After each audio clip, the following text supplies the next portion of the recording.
Bismillahirrahmanirrahim. Assalamualaikum warahmatullahi wabarakatuh. Hai teman-teman, saya Nasrul. Mari kita ngoprek bareng. Kali ini kita akan ngoprek pemrograman web PHP ya, yang cukup populer saat ini. Baik, sebelum mulai jangan lupa subscribe, share, like, and comment ya. Makasih teman-teman. Baik, teman-teman, ini aktivitas saya ya, kita percepat saja. Nah, sebelum kita mulai, yang kita mau pelajari tentang pemrograman web, yaitu tentang bahasa pemrograman PHP, bagaimana cara memproses form, bagaimana nanti cara kita melooping atau mengulang atau mengiterasi sesuatu. Kita akan belajar juga tentang data kolektif di dalam pemrograman PHP. Lalu kita akan mempelajari tentang object oriented programming, dan nanti kita akan coba akses salah satu database menggunakan pustaka atau library yang ada di PHP, yaitu PDO. Lalu tentu saja kita akan mempelajari studi kasusnya. Kita akan membuat aplikasi web yang nanti kita akses. Salah satu database-nya adalah database MySQL. Baik, untuk sejarah dan seterusnya PHP itu silakan teman-teman nanti searching aja ya di internet. Kali ini kita pelatihannya atau ngoprek barengnya lebih banyak praktek ya. Untuk sejarahnya apa itu PHP, silakan teman-teman bisa googling ya atau searching. Banyak kok dokumentasinya di internet. Oke, nah ini boleh saya jelaskan sedikit teman-teman bagaimana PHP itu bekerja ya. PHP itu adalah pemrograman yang dieksekusi di sisi server. Jadi kita membutuhkan server untuk mengeksekusi pemrograman tersebut ya. Nanti cara kerjanya, klien atau user akan mengakses web server kita melalui internet, melalui jaringan lokal dan seterusnya ya. Nanti semua file-file yang kita buat berekstensikan .php, dan nanti tentu saja kita akan mengakses salah satu database, yaitu database MySQL. Nanti kita menggunakan PHP Engine atau pustakanya bernama PDO. Nah, ketika ada request dari klien, tentu saja ada respon balik ke klien atau ke user. Nanti ya respon balik ke kliennya berformat HTML, Hypertext Markup Language ya. Jadi teman-teman, syarat untuk mengikuti atau ngoprek bareng pemrograman PHP ini, tentu saja teman-teman sudah pernah belajar tentang apa itu HTML, CSS, dan kalau ada pemrograman JavaScript-nya itu lebih baik. Baik, itu ada di sesi lain ya, kalau ingin teman-teman sebelumnya belum pernah belajar HTML, CSS, dan JavaScript. Oke, teman-teman, mengapa PHP sangat populer? Ya, ini cepat aja ya. Yang pertama, free dan open source, kode program terbuka, kita bisa download gratis ya melalui situsnya. Lalu bisa jalan di multi platform, di Windows bisa, di Linux bisa, lalu di Mac juga bisa, gitu ya.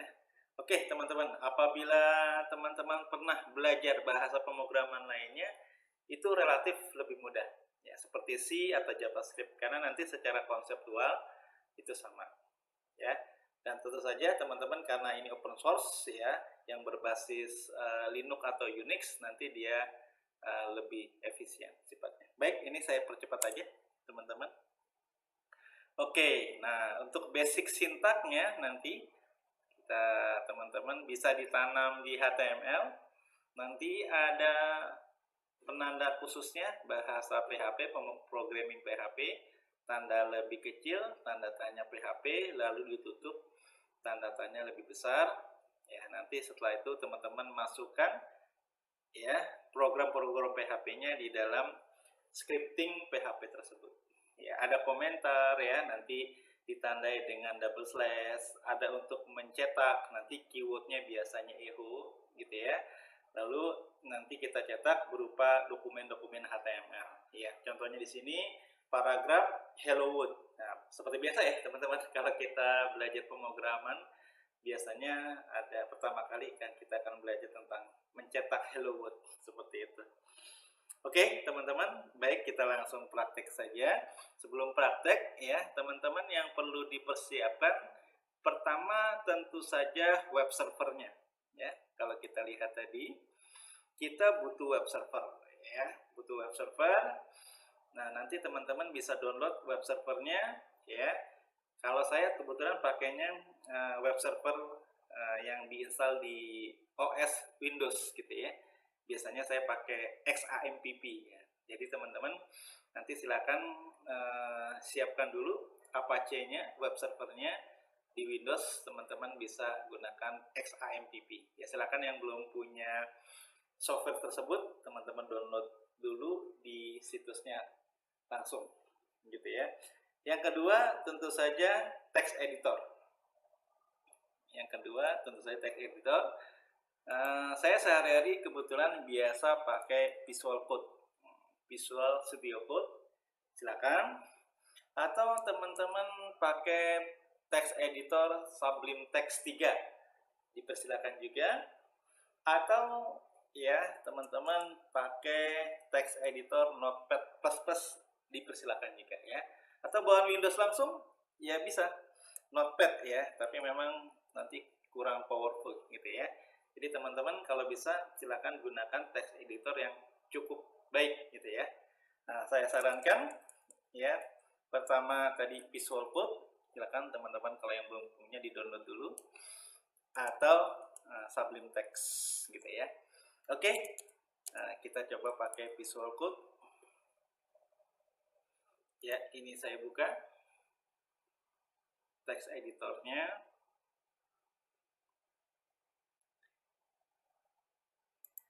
Oke teman-teman ya, sekarang kita akan coba buatkan folder khusus ya di dalam dokumen rootnya web server. Baik ya, seperti saya bilang tadi bahwa kita butuh software namanya XAMPP ya. X-nya ini nanti mengacu ke Windows, A-nya Apache, M-nya database MySQL, P-nya nanti PHP gitu ya. Nah kebetulan saya nginstalnya di C. Lalu di mana tempat dokumen web kita diletakkan? Nah letaknya di sini teman-teman ya, di XAMPP ya, htdocs ya, kepanjangan dari HTML dokumen. Nah silakan, ini saya coba hapus dulu yang sudah ada sebelumnya. Oke, nah, teman-teman saya akan buka atau buat folder baru, misalnya nama foldernya adalah PHP, karena kita mau belajar tadi apa teman-teman, pemrograman PHP. Oke ya. Jadi teman-teman ya, sebelum kita mulai yang perlu kita ketahui adalah yang pertama tadi kita install dulu XAMPP-nya, web servernya atau Apache-nya. Lalu dokumennya diletakkan di tempat instalasinya. Kalau saya sebetulnya instalnya di C, ya di XAMPP, lalu HTML dokumen, gitu ya. Nah teman-teman untuk web servernya banyak sekali. Kalau di Linux, misalnya di Ubuntu, ya nanti biasanya letaknya di /var/www/html. Tergantung nanti teman-teman gunakan web servernya di OS mana. Nah kebetulan saya di Windows pakai SAM. Nanti dokumen root atau dokumen webnya ya teman-teman nanti letakkan di XAMPP htdocs, lalu buat folder apa, PHP gitu ya. Baik, itu yang pertama. Yang kedua teman-teman, jalankan service web servernya. Berarti teman-teman buka softwarenya XAMPP. Nah ini ya, SAM control panelnya kita buka, XAMPP ya, kita buka. Lalu teman-teman jalankan service Apache-nya. Apache itu adalah web servernya untuk pemrograman PHP. Di sini ada service database MySQL ya, untuk database-nya yang sudah satu paket ya di software tersebut. Ada FileZilla untuk transfer file, ada Tomcat. Nah, Tomcat ini adalah web servernya untuk pemrograman Java. Kebetulan kita sekarang pemrogramannya PHP ya, jadi nanti web service-nya adalah Apache. Baik, kalau sudah jalan, teman-teman kita tes di browser. Browsernya bebas apa aja, saya biasa pakai Google Chrome atau Firefox juga boleh ya. Lalu teman-teman ya, tes apakah web servernya Apache-nya sudah jalan atau belum. Dengan cara localhost, ya, ketik localhost saja. Ini menunjukkan web server yang sedang running di komputer kita, ya.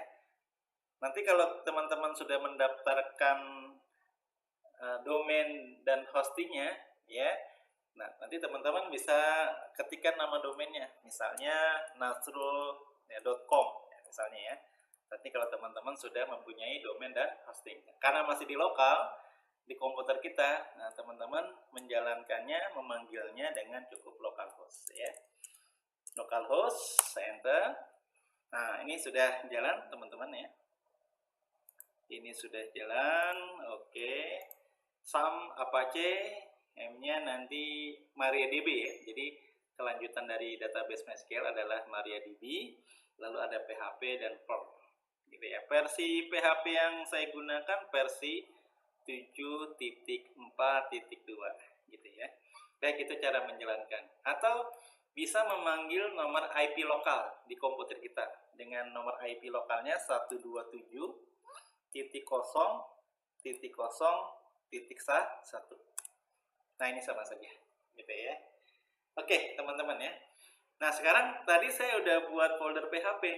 Berarti teman-teman tinggal memanggilnya seperti ini. Localhost atau 127.0.0.1 / nama folder di sam htdocs. Tadi saya buat folder namanya PHP. Nah, ini ya. Index of PHP. Di sini masih kosong filenya ya, masih kosong. Dan servernya sudah jalan di atas port nomor 80. Jadi nomor port default dari Apache adalah 80. Jadi gitu ya teman-teman ya. Diletakkan di mana tadi? Di C XAMPP htdocs gitu ya. Kalau teman-teman buat folder lagi nanti misalnya coba ya. Coba. Ya, berarti memanggilnya di web browser tinggal localhost coba. Nah, gitu ya. Jadi teman-teman meletakkan dokumennya adalah di htdocs.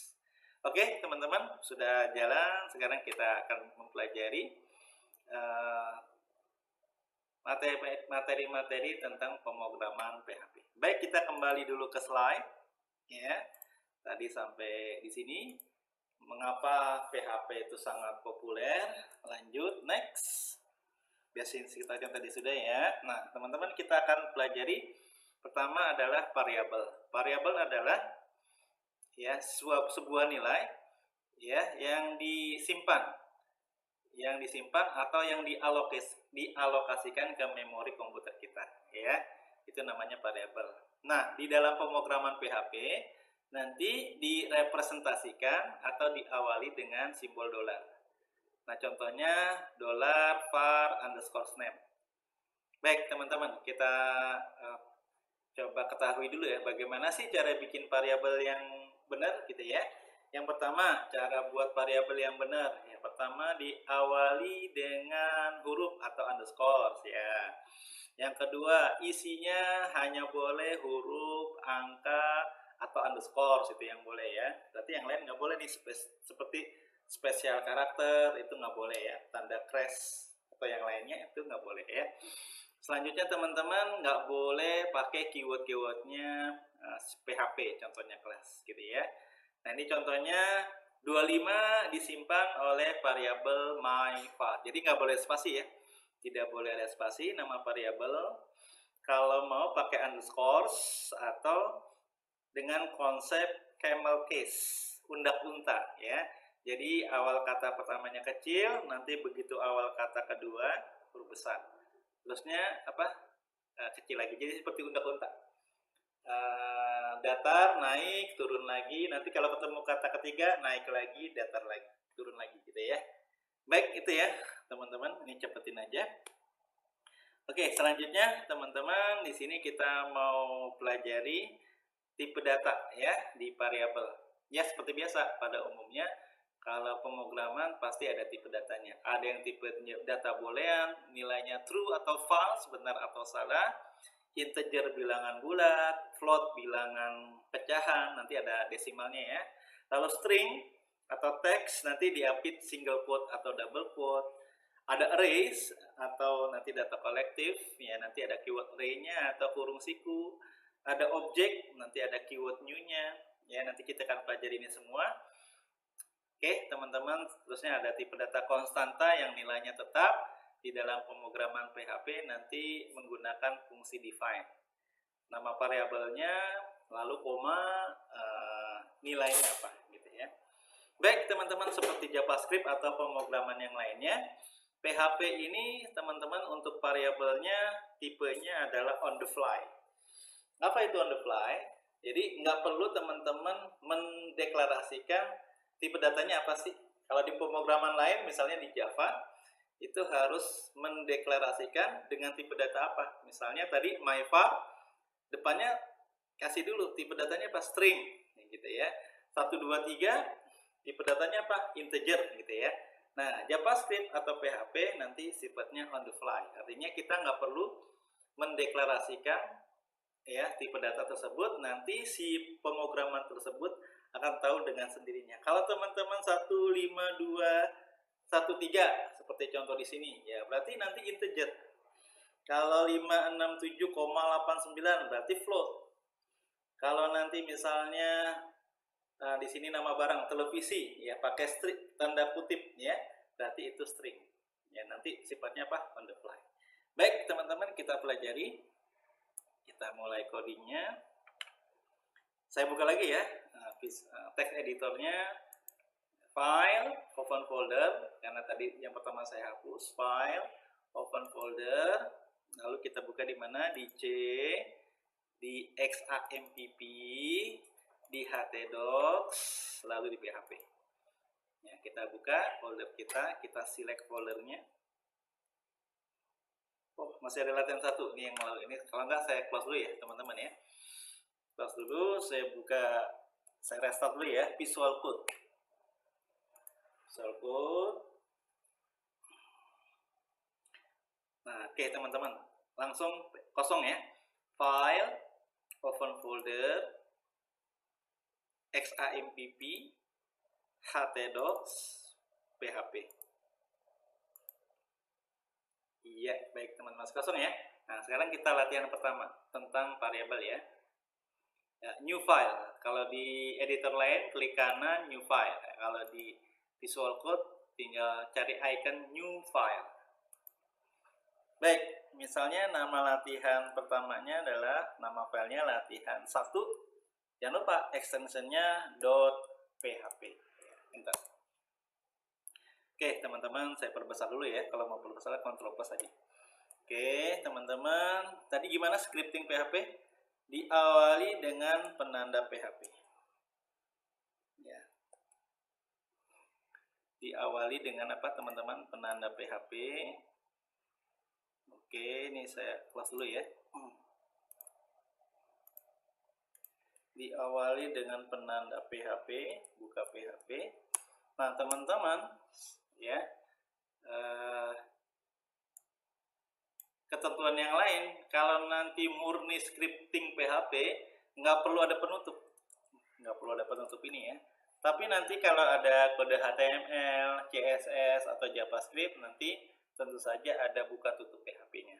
Kalau belum, kalau PHP murni, nah sarannya sih nggak pakai penutup. Nanti kita lihat apakah ada kode lain selain PHP. Kalau ada berarti kita tutup, gitu ya. Oke, kita mau belajar variabel. Komentar satu baris double slash ya. Kita mau pelajari variabel yang kita buat sendiri. Variabel defined by user. Nah, gitu ya, teman-teman ya. Kalau banyak baris gimana, teman-teman? Kalau banyak baris gini. slash bintang. Nah, ini komentar, misalnya nanti 2 baris. Nah, seperti ini. Nanti diakhiri dengan bintang slash. Ya, teman-teman, misalnya ya, nanti dalam codingannya banyak komentar ya, maka teman-teman kalau banyak baris, komentarnya slash bintang diakhiri dengan bintang slash. Nanti silakan teman-teman mau bikin novel di situ, cerita di situ, silakan gitu ya. Tapi kalau cuma 1 baris ya, nanti komentarnya cukup dengan double slash. Nanti komentar tidak dieksekusi ya oleh pemrograman. Setiap pemrograman pasti ada komentar. Atau dulu orang sering bilang dengan remark, di remark gitu ya. Tapi kita sering sekarang menyebutnya komentar ya. Baik, kita buat variabel pertama nama. Nama siswa ya. Pakai camel case ya, oke. Camel case kayak gini. Pakai underscore boleh nggak? Boleh. Nama underscore siswa. Jadi teman-teman nanti silakan ya, mau pakai underscore boleh, mau camel case, undak-untak juga boleh konsepnya. Di beberapa pemrograman sih biasanya pakai camel case kayak gini ya. Nama siswa sama dengan Budi Santoso. Single quote atau double quote silakan ya. Tapi saya punya kebiasaan pakai single quote. Misalnya Budi Santoso. Nah, ini yang disebut dengan on the fly. On the fly ini artinya apa? Nggak perlu ya teman-teman mendeklarasikan tipe datanya apa. Nama siswa tipe datanya apa. Di pemrograman lain itu perlu dideklarasikan. Misalnya begini, string nama siswa. Nah, kalau ini pemrograman C atau Java ya. Java seringnya begini ya. Dia mendeklarasikan tipe data. Kalau di PHP, di JavaScript itu on the fly, nggak perlu. Nanti pemrograman tersebut akan tahu, oh kalau ada stringnya, petiknya berarti string, gitu ya. Jangan lupa akhir statement, akhir pernyataan itu diakhiri dengan tanda titik koma. Di beberapa pemrograman yang lain itu nggak perlu titik koma, tapi beberapa pemrograman seperti apa teman-teman JavaScript atau Java nanti diakhiri dengan titik koma. Baik, ini string. Kedua, contoh yang integer, misalnya dolar, misalnya umur. Umur ya, umur misalnya 25 tahun. Nah, gitu ya. Lalu tipe data yang lain float, pecahan, misalnya dolar, berat badan. Nah, ini lagi-lagi camel case, undak-untak ya. Berat badan misalnya 55,5. Nah, gitu ya. 55,5 kg. Oke. Gitu ya, teman-teman. Ini ada 3 tipe data, nama siswa string, umur integer, berat badan float atau pecahan. Oke, sekarang kita mau cetak. Teman-teman cetak dengan pola yang lama ya, versi 5.6 ke bawah. Versi ya PHP 5 ke bawah gitu ya. Biasanya pakai keyword apa tadi di slide? Echo ya, misalnya nama siswa ya. Ini teman-teman silakan pakai kode-kode HTML ya, pakai table dipersilakan. Sekarang biar cepat, nah, kita nggak pakai HTML dulu ya. Terus nama siswanya siapa? Budi Santoso gitu ya. Berarti kan kita akan cetak nama variabel, nama siswa di atas ya. Nah, penghubung atau concat ya, string dengan variabel di pemrograman PHP, notasinya simbolnya adalah titik-titik ya. Dolar nama siswa.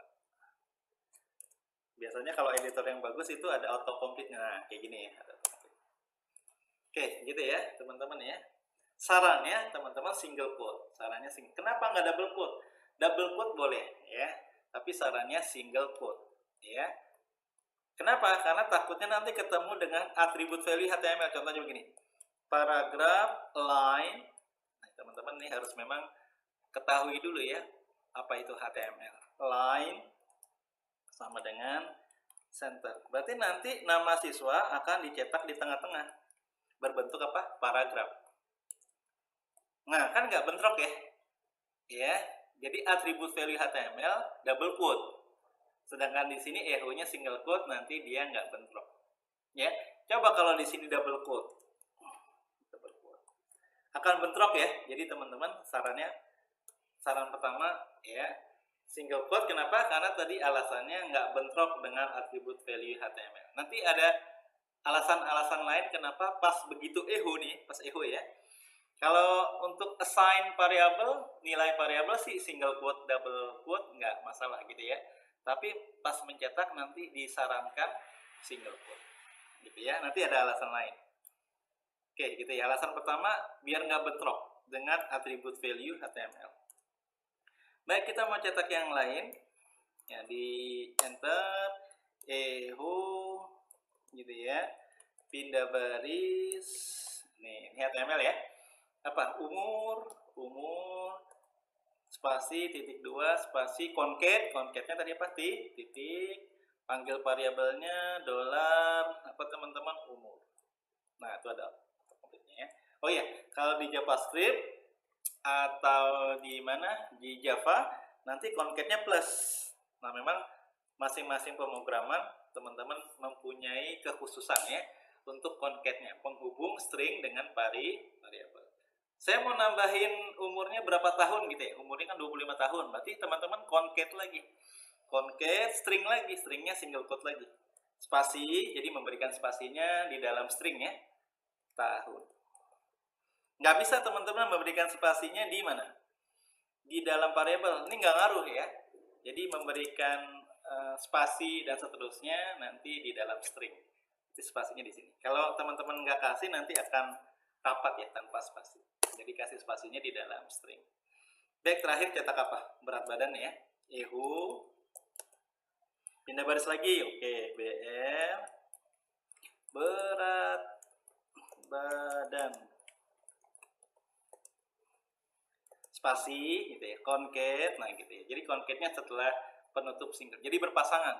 Buka single quote, tutup single quote, concate, titik. Apa? Berat badan variabelnya di atas, dolar berat badan. Lalu teman-teman ingin ada kilogramnya, berarti concate lagi, string lagi. Concate, string, spasi, kilogram. Ya, tutup. Jadi berpasangan single quote-nya ya. Jangan lupa akhir statement, akhir pernyataan, titik koma. Ya, baik teman-teman ya. Tadi apa sarannya? Echo single quote. Alasan kedua nih, selain tadi biar nggak bentrok dengan atribut value HTML, alasan kedua, ini saya copy paste aja ke baris selanjutnya ya. Alasan kedua, memang kalau menggunakan double quote ini kita lebih simple. Kita nggak dipusingin dengan concate atau titik ya. Ada string lagi. Begini aja cukup. Memang secara penulisan lebih simple. Secara penulisan lebih simple gitu ya. Tetapi nanti kerjanya jadi berat. Kenapa? Karena ada pengecekan. Berat badan, dolar berat badan. Dolar berat badan ini variabel bukan. Oh, variabel di atas ternyata berapa nilainya? 55,5 gitu ya. Memang simpel tapi ada pengecekan dulu. Bayangkan kalau ada misalnya ya 10 ya seperti ini ya, maka dia akan ngecek 10 kali. Seperti itu. Kalau yang single quote dia nggak peduli, dia tidak akan ngecek. Ini saya copy paste lagi ya teman-teman ya. Nah, ini pakai single quote nih. Coba perhatikan ya perbedaannya ya. Coba perhatikan perbedaannya, single quote, ujungnya juga single quote. Nah, perhatikan. Secara warna, dia kuning aja gitu ya. Oh, berarti nanti pada baris 11 akan dicetak berat badan titik 2 dolar berat badan kilogram. Enggak 55,5 enggak. Karena yang single quote ini enggak peduli. Ya. Kalau mau nyetak nilai variabel, sebuah variabel, maka gunakan konseptual concate atau titik di sini ya. Jadi di sini single quote-nya berhenti dulu, concate berat badan. Kalau langsung seperti double quote di atas, dia mencetak apa adanya, nggak peduli gitu ya. Sedangkan yang pakai double quote memang secara penulisan lebih simple, tetapi dia ada pengecekan terlebih dahulu. Bayangkan tadi ya, kalau ada 10 codingan seperti ini di baris 10, maka dia ngecek dulu. Atau analoginya gini, kalau teman-teman pergi ke mall ya, terus di pintu masuknya ada security ada mobil mau masuk, dicek dulu tuh ya, atau ke hotel gitu ya, dicek dulu ada bom nggak gitu ya, dicek dulu satu-satu mobil yang mau masuk gitu ya. Maka kan akan terjadi antrian ya. Kalau misalnya ada 10 mobil mau masuk, terjadi antrian, jadi lama gitu ya. Lain dengan mall atau hotel yang pintu masuknya security-nya nggak ngecek. Ya begitu ada mobil masuk ya silakan masuk. Jadi lebih cepat gitu ya. Jadi memang ada plus minusnya gitu ya. Kalau yang pakai double quote begitu echo dia simple, tetapi nanti cara kerjanya jadi berat gitu ya. Sedangkan yang single quote dia nggak ada pengecekan. Kalau mau cetak nilai variabel caranya ya kayak gini gitu ya. Sepertinya ribet ya, tapi jangan khawatir teman-teman. Jangan khawatir teman-teman. Sekarang kita masuk di era PHP 7. PHP 7 nanti lebih simpel lagi kalau mau cetak nilai dari sebuah variabel. Caranya begini. Caranya begini ya. Teman-teman, ya saya bedakan dengan horizontal rule ya di HTML. Ya ini saya copy paste aja teman-teman. Saya copy paste, nggak pakai echo, nggak pakai concat, pokoknya itu. Tapi memang nyetaknya di luar scripting PHP. Mencetaknya di luar scripting PHP. Ini saya hapus-hapusin ya teman-teman ya. Ini saya hapus-hapusin. Saya copy paste, saya hapus-hapusin. Ya ini begini aja teman-teman ya. Nggak perlu titik koma. Gimana caranya? Caranya begini teman-teman. Kalau mau cetak ya dengan versi PHP 7, nanti dengan notasi seperti ini. Nah, tanda lebih kecil, tanda tanya sama dengan spasi, nah gitu ya. Diakhiri dengan ya tanda tanya lebih besar. Nah, gitu ya. Lebih simpel. Jadi kita nggak ribet pakai concat, pakai single quote atau double quote. Tapi memang mencetaknya harus di luar scripting PHP, ditutup dulu tuh ya. Tadi saya bilang ya, kalau nanti PHP murni nggak perlu penutup, tapi begitu ada HTML di bawahnya, teman-teman, ya nanti nyetaknya bisa seperti ini. Ini ada HTML Pak, kan HTML ini dalam echo ya, dalam single atau double quote, gitu ya. Umur, ya nanti nyetaknya begini teman-teman, nggak pakai single quote, concat, langsung begini. Tanda lebih kecil, tanda tanya sama dengan ya. Atau saya hapus aja deh dua ini. Kita buat dari baru, boleh nggak apa-apa. Umur titik 2. Kalau pengganti echo jadi begini, tanda tanya sama dengan umur dolar apa umur. Tutup spasi tahun. Nah, kan kita nggak ribet ya. Nggak ribet concat single quote atau double quote ya. Dan terakhir pindah baris lagi BR break row HTML ya. Apa umur? Berat badan. Atau saya ketik HTML-nya dulu. Kilogram. Nah, ya, di sini memasukin nilai dari variabel berat badan. Mencetak pakai apa notasinya? Tanda lebih kecil, tanda tanya sama dengan dolar berat badan. Nah, gitu ya. Tutupnya apa? Tanda tanya lebih besar. Nah, lebih simpel ya. Jadi yang pakai echo ini versi 56 ke bawah atau 5 ke bawah, versi 5 deh gitu ya. Nah, mulai versi 56 dan ke atas gitu ya. Teman-teman, untuk echo notasinya bisa diganti dengan tanda tanya sama dengan. Tapi memang mencetaknya di luar scripting PHP. Di luar buka tutup PHP, di luar gitu ya. Oke, gitu ya teman-teman, kita tes. Kita mau buktiin nih ya, yang baris 11 apakah dia mencetak apa adanya. Berat badan, dolar berat badan kilogram. Enggak 55,5. Tapi yang lainnya berat badan mencetaknya 55,5. Oke, untuk pembuktiannya kita buka web browser lagi. Nah, tadi apa PHP ya, localhost PHP /php. Nah, latihan 1 ya. Kita klik aja atau klik kanan YouTube juga boleh. Saya klik ya. Klik. Nah, teman-teman perhatikan. Tuh kan, baris 11 dicetak apa adanya kan? Berat badan, dolar berat badan, kilogram. Ya. Nah, perhatikan di bawah HR horizontal rule ini pakai format PHP 7 ya. Nyetaknya tanda tanya sama dengan hasilnya sama persis seperti mencetak yang pakai echo. Gitu ya, teman-teman. Baik, teman-teman, seperti itu. Ini kita latihan pertama. Kita masih seputar variabel. Nanti di video-video selanjutnya kita akan pelajari materi-materi selanjutnya. Terima kasih teman-teman. Sampai jumpa di sesi yang lainnya. Assalamualaikum warahmatullahi wabarakatuh.